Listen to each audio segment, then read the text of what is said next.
అను, వంట చేయగలవా?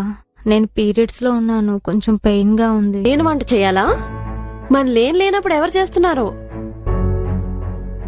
మా అత్తగారింట్లో ఇది చేయలేకే కదా ఇక్కడికి వచ్చింది. అను, మీ వదిన ఎక్కడా? మహారాణి రెస్ట్ తీసుకుంటుంది. ఇదిగో నేనున్నాను పని మనిషిని. ఆవిడ తీరిగ్గా పడుకునుంది, నేను వంట చేస్తున్నాను. ఛీ, నా బ్రతుకు. పుట్టింటికి వచ్చినా సుఖం లేదు. స్వాతి, వచ్చేసి ఏంటి మా చెల్లితో పని చేస్తున్నావు? అదేదో 2 రోజులు సరదాగా మనతో ఉందామని వచ్చింది. ఆపండి, ప్రతిసారి మీ మాట మీదే కానీ నేను చెప్పింది వినరా? ఏంటి మా అన్న మీద అరుస్తున్నావు? నేను మీ అన్నయ్యతో మాట్లాడుతున్నాను, నువ్వు మధ్యలో రాకు. నేను మధ్యలో రావద్దా? అంటే నేను పరేదానా? నేను అలా అనలేదను. మరి మధ్యలో రాకంటే అర్థమేంటి? చూసావారా అన్నయ్య, మీ ఆవిడ ఎన్ని మాట్లాడుతుందో? మాట్లాడితే మీ అన్నయ్యని రచ్చగొట్టద్దను. ఊరికి ఉన్నది లేంటి చెప్పి మా ఇద్దరి మధ్య గొడవలు పెంచుతున్నావు. నువ్వు ఒక ఇంటి గొడవే కదా, నీకు ఒక ఆడపడుచుంది కదా.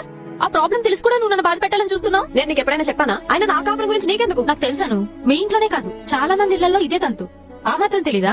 ఒక ఆడపిల్లగా నువ్వు అర్థం చేసుకోవాలి కదా. అయ్యో, మా అత్తగారింట్లో నా ఆడపడుచు నన్ను ఇలా బాధ పెడుతుంది, మా వదిన మాత్రం నేను ఇంత మంచిగా చూసుకోవాలని నీకుండాలి. అడుగు మీ అన్నయ్యని.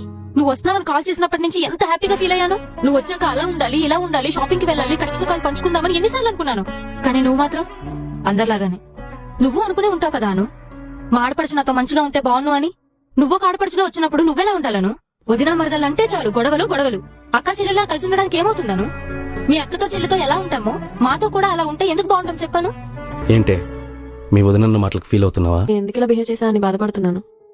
ఆడపడుచుననే అధికారంతో ఏవేవో అనేశాను.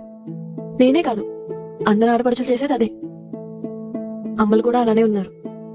కూతురు తన అత్తింట్లో బాధపడుతుందని కోప్పడతారు, అదే ఇంకొకరి కూతురు తన ఇంట్లో బాధపడుతుందని ఆలోచించరు. Download ShareChat.